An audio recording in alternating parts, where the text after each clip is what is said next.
પૂરો જોવો અને ટેસ્ટ આપી તમે તમારું નોલેજ પણ ચેક કરી શકો છો. એ સિવાય ફ્રીમાં આની પીડીએફ પણ તમને પ્રોવાઈડ કરાવવામાં આવશે. કઈ રીતે મળશે તે પણ આપણે આગળ જોઈશું. તો જોઈએ ખૂબ જ અગત્યનો આ વિડીયો. મગજનો કયો ભાગ મુખ્યત્વે ઉચ્ચ જ્ઞાનાત્મક કાર્યો જેમ કે આયોજન અને નિર્ણય લેવા માટે જવાબદાર છે? તો અહીં સાચો જવાબ આવશે ઓપ્શન સી, અગ્ર કપાલ ખંડ, ફ્રન્ટલ લોબ. ઓપ્શન સી સાચો જવાબ છે. દ્રશ્ય માહિતી પર પ્રક્રિયા મગજના કયા ખંડમાં થાય છે? પશ્વ કપાલ ખંડમાં થાય છે. દ્રશ્ય માહિતી પર પ્રક્રિયા પશ્વ કપાલ ખંડ. મગજનો કયો ભાગ સંતુલન અને શારીરિક હલનચલનનું સંકલન જાળવવામાં મદદ કરે છે? સેરેબેલમ છે તે મદદ કરે છે.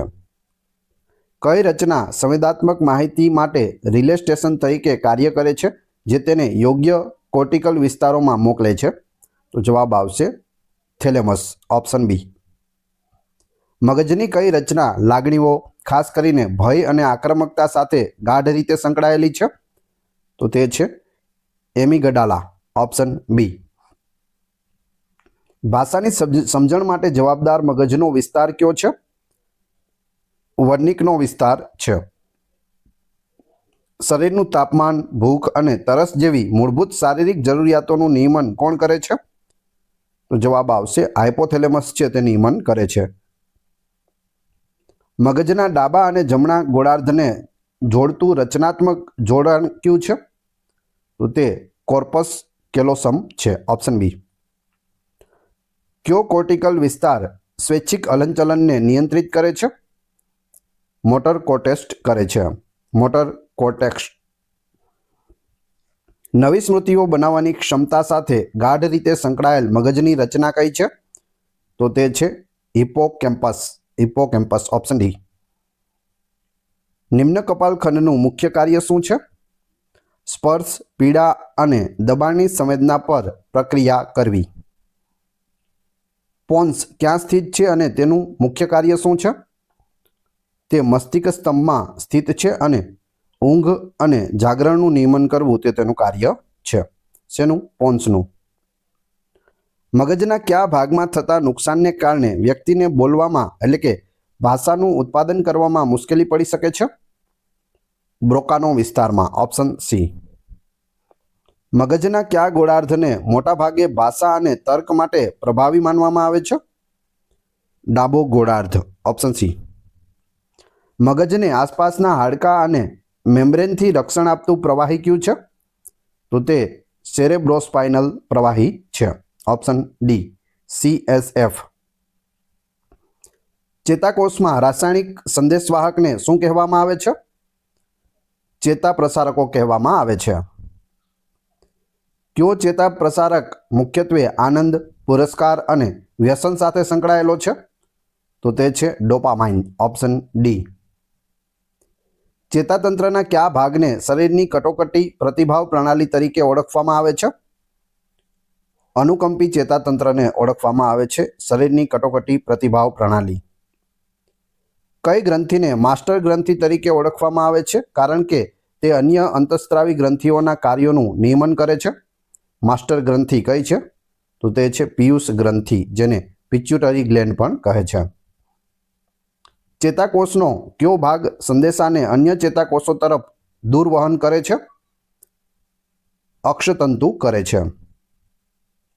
અનુકંપી ચેતાતંત્ર સક્રિય થયા પછી શરીરને શાંત અને સંતુલિત સ્થિતિમાં પાછું લાવવાનું કાર્ય કોણ કરે છે?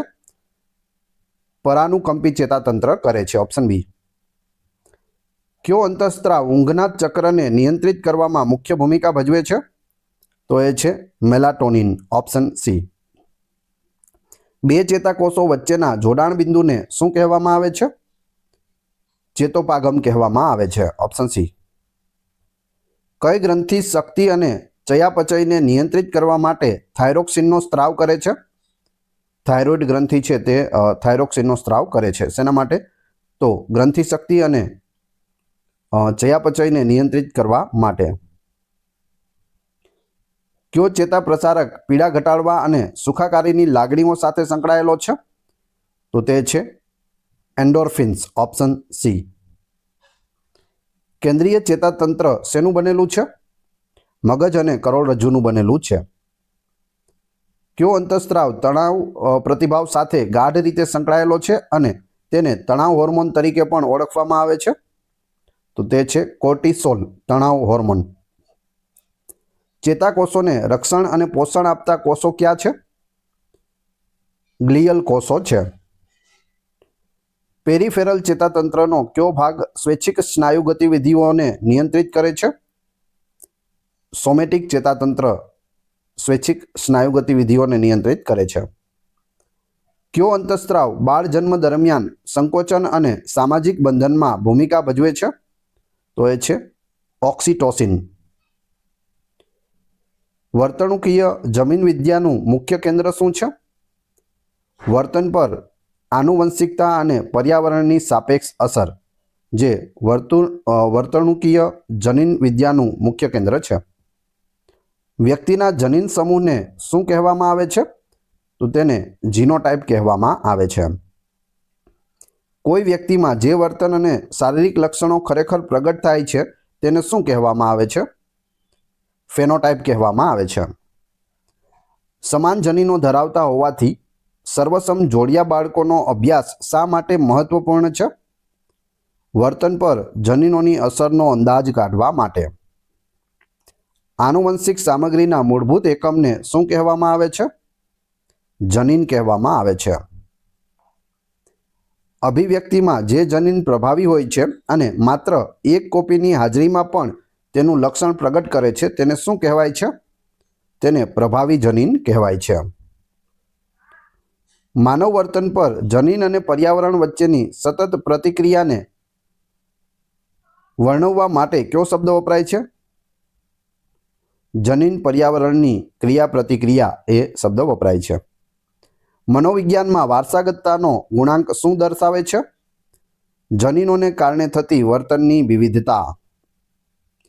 એક બાળકની માતા ગણિતમાં સારી છે, તેથી તે બાળકને ગણિતના વર્ગમાં વહેલી મૂકવા આવે છે. આ કયા પ્રકારનું જનીન પર્યાવરણ સહસંબંધ છે? નિષ્ક્રિય છે. Option C. એપિજેનેટિક્સનો અભ્યાસ શેના પર કેન્દ્રિત છે? પર્યાવરણીય પરિબળો જનીન અભિવ્યક્તિને કેવી રીતે બદલે છે તેના પર. ઓટોનોમિક નર્વસ સિસ્ટમ કયા કાર્યોનું નિયમન કરે છે? આંતરિક અવયવો અને ગ્રંથિઓનું અનૈચ્છિક કાર્ય કરે છે. પાર્કિન્સન રોગ કયા ચેતા પ્રસારકની ઉણપ સાથે સંકળાયેલો છે? ડોપામાઇનની ઉણપ સાથે સંકળાયેલો છે પાર્કિન્સન રોગ. મગજનો કયો ભાગ શ્વાસ, હૃદયના ધબકારા અને રક્ત પરિભ્રમણ જેવા જીવનરક્ષક કાર્યોને નિયંત્રિત કરે છે? તો એ છે મેડ્યુલા ઓબ્લોન્ગાટા. મેડ્યુલા ઓબ્લોન્ગાટા. Option C. શરીરને ઉર્જા આપવા માટે રક્તખાંડના સ્તરનું નિયમન કરતો અંતઃસ્ત્રાવ કયો છે?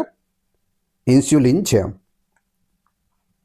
મગજના કયા ખંડમાં સુનાવણી અને ભાષાની પ્રક્રિયા થાય છે? શંખક ખંડમાં થાય છે. જોડિયા બાળકોના અભ્યાસમાં અલગ ઉછેર પામેલા સર્વસમ જોડિયા બાળકોનો અભ્યાસ શા માટે મહત્વપૂર્ણ છે? સમાન જનીનો પર જુદા જુદા પર્યાવરણના પ્રભાવનો અભ્યાસ કરવા માટે. ચેતાકોષમાં માયલિન આવરણનું મુખ્ય કાર્ય શું છે? સંદેશા વહન પ્રક્રિયાને ઝડપી બનાવવી અને રક્ષણ આપવું. કયા મનોવૈજ્ઞાનિક અભિગમમાં વર્તનને જૈવિક પ્રક્રિયાઓના પરિણામ તરીકે જોવામાં આવે છે? જૈવિક એટલે કે બાયોલોજિકલ. જનીન અભિવ્યક્તિને બદલવાની ક્ષમતા કયા પરિબળમાં છે? પર્યાવરણીય પરિબળો, દાખલા તરીકે તણાવ અને આહાર. એડ્રેનલ ગ્રંથિઓ ક્યાં સ્થિત છે અને તે કયો મુખ્ય હોર્મોન સ્ત્રાવ કરે છે? કિડનીની ઉપર સ્થિત છે અને તે એડ્રેનાલિન હોર્મોન સ્ત્રાવ છે તે કરે છે. સંવેદન એટલે શું? સંવેદન અંગો દ્વારા થતો બાહ્ય ઉત્તેજનાનો અનુભવ તેને સંવેદન કહે છે. સંવેદન માટે જરૂરી ન્યૂનતમ શક્તિને શું કહેવામાં આવે છે? નિરપેક્ષ દહેજ કહેવામાં આવે છે. બે ઉત્તેજનાઓ વચ્ચેનો ન્યૂનતમ તફાવત કે જે વ્યક્તિને અડધી વખત એટલે કે 50% અનુભવાય છે તેને શું કહેવાય છે? તેને તફાવત દહેજ અથવા JND એટલે કે જસ્ટ નોટિસેબલ ડિફરન્સ કહેવાય છે. કયા મનોવૈજ્ઞાનિકે દર્શાવ્યું કે તફાવત દહેજ મૂળ ઉત્તેજનાના પ્રમાણમાં સ્થિર હોય છે? વેબરે દર્શાવ્યું છે. આંખની કઈ રચના પ્રકાશ સંવેદન માટે જવાબદાર છે? નેત્રપટલ છે તે જવાબદાર છે. નેત્રપટલ પર આવેલા પ્રકાશ સંવેદી કોષો ક્યાં છે? શંકુ કોષો અને દંડ કોષો છે, એટલે કે કોન્સ અને રોડ્સ. રંગ સંવેદન માટે મુખ્યત્વે કયા કોષો જવાબદાર છે? શંકુ કોષો જવાબદાર છે. કયા સિદ્ધાંત મુજબ કાનમાં રહેલા કોક્લિયાના જુદા જુદા ભાગો જુદી જુદી તીવ્રતાના અવાજો માટે પ્રતિભાવ આપે છે? જવાબ આવશે સ્થાનનો સિદ્ધાંત, પ્લેસ થિયરી. સ્વાદ સંવેદન મુખ્યત્વે કેટલા મૂળભૂત પ્રકારોમાં વહેંચાયેલું છે? 5. ગળ્યો, ખાટો, ખારો, કડવો અને ઉમામી. લાંબા સમય સુધી એક જ ઉત્તેજના મળવાથી સંવેદનશીલતામાં જે ઘટાડો થાય છે તેને શું કહેવાય છે? તેને સંવેદન અનુકૂલન કહેવાય છે. ચામડી દ્વારા થતા સંવેદનોમાં નીચેનામાંથી કોનો સમાવેશ થતો નથી? ગંધનો સમાવેશ થતો નથી. એ સિવાય સ્પર્શ, પીડા, ગરમી અને ઠંડીનો અનુભવ છે તે ચામડી દ્વારા થાય છે. ગંધનો અનુભવ છે તે નાક દ્વારા થાય છે. અંધબિંદુ ક્યાં આવેલું છે? જ્યાં ઓપ્ટિક ચેતા નેત્રપટલ છોડે છે ત્યાં આવેલું હોય છે અંધબિંદુ. જઠરાંત્રિય અને આંતરિક અવયવોમાંથી ઉદ્ભવતા સંવેદનોને શું કહે છે? આંતરિક સંવેદન કહે છે. રંગ અંધત્વ કયા કોષોની ખામીને કારણે થાય છે? શંકુ કોષોની ખામીને કારણે થાય છે. ધ્વનિની તીવ્રતાને શેમાં માપવામાં આવે છે? ડેસિબલમાં માપવામાં આવે છે, ડીબી. કોક્લિયા એ કયા સંવેદન અંગનો ભાગ છે? કાનનો ભાગ છે. ગતિ સંવેદન કયા અંગ દ્વારા થાય છે? વેસ્ટિબ્યુલર સિસ્ટમ દ્વારા થાય છે. ઘણા બધા ઉત્તેજકોમાંથી ચોક્કસ એક ઉત્તેજક પર માનસિક કેન્દ્રીકરણ કરવાની પ્રક્રિયાને શું કહેવાય છે? ધ્યાન કહેવાય છે. ધ્યાનનું સ્વરૂપ કેવું છે? ચંચળ અને કેન્દ્રીકરણશીલ છે. ધર્મ, આકાર, કદ, રંગ અને નવીનતા એ ધ્યાનના કેવા નિશ્ચાયકો છે? તો બાહ્ય અથવા વસ્તુલક્ષી છે. રસ, ટેવ, શિક્ષણ અને લાગણી જેવા પરિબળો ધ્યાનના કેવા નિશ્ચાયકો છે? આંતરિક અથવા વ્યક્તિલક્ષી છે. ધ્યાન ટૂંકા સમય માટે એક ઉત્તેજક પરથી બીજા ઉત્તેજક તરફ બદલાય છે તેને શું કહેવાય છે? ધ્યાનનું વિભાજન કહેવાય છે. એક જ સમયે એક કરતાં વધુ કાર્યો પર ધ્યાન આપવાની ક્ષમતાને શું કહેવામાં આવે છે? વહેંચાયેલું ધ્યાન કહેવામાં આવે છે. ધ્યાનની અવધિને માપવા માટે સામાન્ય રીતે કયા ઉપકરણનો ઉપયોગ થાય છે? ટેચિસ્ટોસ્કોપનો ઉપયોગ થાય છે. જ્યારે વ્યક્તિ અનિચ્છાએ બાહ્ય ઉત્તેજકને કારણે ધ્યાન આપે ત્યારે તે કેવું ધ્યાન કહેવાય છે? અનૈચ્છિક ધ્યાન કહેવાય છે. ટ્રાફિકના અવાજ વચ્ચે કોઈ ચોક્કસ વ્યક્તિનું નામ સાંભળવું એ કઈ ઘટનાનું ઉદાહરણ છે? કોકટેલ પાર્ટી અસર તેને કહે છે. ધ્યાનની મહત્તમ અવધિ સરેરાશ કેટલી વસ્તુઓની હોય છે? 4 થી 6 વસ્તુઓની હોય છે. કોઈ ઉત્તેજક પર ધ્યાન આપવા માટે પૂર્વ તૈયારી કે માનસિક ગોઠવણ કયા આંતરિક નિશ્ચાયક સાથે સંકળાયેલ છે? મનોવલણ સાથે સંકળાયેલ છે. પ્રત્યક્ષીકરણ એટલે શું? સંવેદનોને અર્થ આપવાની અને સંગઠિત કરવાની પ્રક્રિયાને પ્રત્યક્ષીકરણ કહે છે. ગંધ, આકાર, કદ અને રંગ જેવા સંવેદનોને સંગઠિત કરી એક સંપૂર્ણ વસ્તુ તરીકે અનુભવવાની વૃત્તિ કયા સિદ્ધાંત દ્વારા સમજાવવામાં આવે છે? સમગ્રતાવાદ સિદ્ધાંત દ્વારા સમજાવવામાં આવે છે. સમગ્રતાવાદના મુખ્ય નિયમોમાં નીચેનામાંથી કોનો સમાવેશ થતો નથી? તો સંવેદન દહેજનો નિયમ છે તેનો સમાવેશ થતો નથી. જ્યારે સમાનતાનો નિયમ, નિકટતાનો નિયમ અને પૂર્ણાહુતિનો નિયમ આ ત્રણનો સમાવેશ થાય છે સમગ્રતાવાદમાં. જ્યારે આપણે કોઈ પૃષ્ઠભૂમિમાંથી મુખ્ય આકૃતિને અલગ પાડીએ છીએ ત્યારે તેને સમગ્રતાવાદના કયા નિયમથી સમજાવી શકાય છે? આકૃતિ પાર્શ્વાદભૂ સંબંધનો નિયમ. પ્રત્યક્ષીકરણમાં સ્થિરતા એટલે શું? ઉત્તેજનામાં ફેરફાર થવા છતાં વસ્તુને સમાન તરીકે ઓળખવી તેને પ્રત્યક્ષીકરણમાં સ્થિરતા કહે છે. નીચેનામાંથી ક્યુ પ્રત્યક્ષીકરણની સ્થિરતાનું ઉદાહરણ છે? ગતિ સ્થિરતા. ભ્રમ એટલે શું? ખોટું પ્રત્યક્ષીકરણ. મિથ્યા પ્રત્યક્ષીકરણને ભ્રમ કહે છે. ભ્રમથી વિપરીત ઉત્તેજનાની ગેરહાજરીમાં થતા અનુભવને શું કહેવાય છે? મતિભ્રમ કહેવાય છે. મનુષ્યના મગજમાં ત્રિપરિમાણીયતા અને અંતરનો અનુભવ કરવાની ક્ષમતાને શું કહેવાય છે? અવકાશ પ્રત્યક્ષીકરણ કહેવાય છે. કઈ દ્વિનેત્રીય કડી વસ્તુઓનું સૌથી ચોક્કસ અંતર નક્કી કરવામાં મદદ કરે છે? તો તે છે નેત્ર સંલયન. Option C. એક રેખાકૃતિમાં જ્યારે સમાન કદના બે વર્તુળોમાંથી દૂર દેખાતા વર્તુળને ખરેખર મોટું માનવામાં આવે તો તે કયા પ્રત્યક્ષીકરણ ભ્રમનું ઉદાહરણ છે? પોન્જો ભ્રમ તેને કહે છે. પોન્જો ભ્રમ. ગતિહીન વસ્તુઓ જોતી વખતે ગતિનો ભ્રમ થવાની ઘટનાને શું કહેવાય છે? ફાઈ ઘટના કહે છે. ચિત્રકળામાં દૂરની વસ્તુઓ નજીકની વસ્તુઓ કરતાં ઝાંખી અને અસ્પષ્ટ દોરવામાં આવે છે. તે કઈ એક નેત્રીય કડીનો ઉપયોગ કરે છે? તો તે વાયુમંડળીય પરિપ્રેક્ષ્યનો ઉપયોગ કરે છે.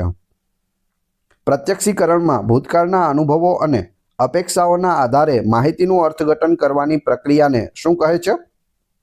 ઉપરથી નીચેની પ્રક્રિયા કહે છે. Top down processing. પ્રત્યક્ષીકરણની પ્રક્રિયા સંવેદનોથી શરૂ કરીને અને પછી તેને મગજમાં સંગઠિત કરીને આગળ વધે તો તે કઈ પ્રક્રિયા છે? નીચેથી ઉપરની પ્રક્રિયા છે. Bottom up processing. જ્યારે આપણે અપૂર્ણ વર્તુળને સંપૂર્ણ માની લઈએ છીએ ત્યારે તે સમગ્રતાવાદના કયા નિયમનું ઉદાહરણ છે? પૂર્ણાહુતિનો નિયમ. Option D. મનોભૌતિક વિજ્ઞાનમાં નિરપેક્ષ દહેજ અને તફાવત દહેજનો અભ્યાસ કયા કાર્યક્ષેત્રમાં આવે છે? સંવેદનમાં આવે છે. જ્ઞાનાત્મક સેટનો સંબંધ કયા મનોવૈજ્ઞાનિક ખ્યાલ સાથે છે? પ્રત્યક્ષીકરણ. અર્થઘટન પર પૂર્વ અનુભવની અસર. જે ઉત્તેજના વ્યક્તિની સભાનતાના સ્તરથી નીચે હોય પરંતુ અસર કરે તેને શું કહેવાય છે? અવચેતન સંવેદન કહેવાય છે. Option B. લાંબા સમય સુધી ધ્યાન ટકાવી રાખવાની ક્ષમતાને શું કહેવાય છે? તો તેને ધ્યાનનું કેન્દ્રીકરણ કહે છે. જ્યારે આપણે જાણીએ છીએ કે દૂરની કાર હજુ પણ કાર છે, ભલે તે નાની દેખાય, તો આ કઈ સ્થિરતા છે? કદ સ્થિરતા કહેવાય. આપણે છત ઉપરથી જોઈએ કોઈ દૂર કાર ઊભી છે તો તેનું કદ નાનું દેખાતું હોય, એકદમ નાનું, પરંતુ આપણે ખબર છે કાર એ કેટલી મોટી છે અને આપણે તે પ્રકારે જ જોઈએ છીએ કે કાર છે આટલી મોટી છે, આપણે એટલી નાની ગણતા નથી. તેને શું કહેવાય? કદ સ્થિરતા કહેવાય. એક ઉત્તેજનાને અન્ય ઉત્તેજના કરતાં વધુ આકર્ષક બનાવતું પરિબળ એ ધ્યાનના કયા નિશ્ચાયકનો ભાગ છે? બાહ્ય નિશ્ચાયક એટલે કે તીવ્રતા અને કદ તેનો ભાગ છે. હવે તમારી ટેસ્ટ જે આપણે વિડીયો જોયો તેમાંથી તમને અહીં પ્રશ્નો પૂછવામાં આવે છે જેનો જવાબ તમારે ક્રમશઃ કમેન્ટ બોક્સમાં આપવાનો છે, જેથી મને ખ્યાલ આવે કેટલા લોકોએ વ્યવસ્થિત વિડીયો જોયેલો છે. એ પછી આની PDF પણ તમને પ્રોવાઈડ કરાવવામાં આવશે. વિડીયો પસંદ આવી રહ્યો હોય તો લાઇક, કોમેન્ટ, શેર અને સબસ્ક્રાઇબ કરવાનું ના ભૂલશો. આ ચેનલ ઉપર ઘણા બધા વિડીયો અવેલેબલ છે. તમે ચેનલના નામ ઉપર ક્લિક કરી વિડીયોમાં જઈ બધા જ લેટેસ્ટ વિડીયો જોઈ શકો છો. ટેસ્ટમાં પ્રથમ પ્રશ્ન છે, મગજનો કયો ભાગ સંતુલન અને શારીરિક હલનચલનનું સંકલન જાળવવામાં મદદ કરે છે? 4 ઓપ્શન પણ આપેલા છે. બીજો પ્રશ્ન, શરીરનું તાપમાન, ભૂખ અને તરસ જેવી મૂળભૂત શારીરિક જરૂરિયાતોનું નિયમન કોણ કરે છે? બંનેના જવાબ ક્રમશઃ કમેન્ટ બોક્સમાં આપી દેજો. આ વિડીયોની ફ્રી PDF આપને ટેલિગ્રામ અને વોટ્સઅપ ગ્રુપમાં મળી જશે, જેની લિંક ડિસ્ક્રિપ્શનમાં પણ આપેલી છે. આશા રાખું છું આવનાર પરીક્ષા માટે આ વિડીયો તમને ઉપયોગી થશે. મળીએ છીએ નવા વિડીયોમાં. જય હિન્દ, જય ભારત.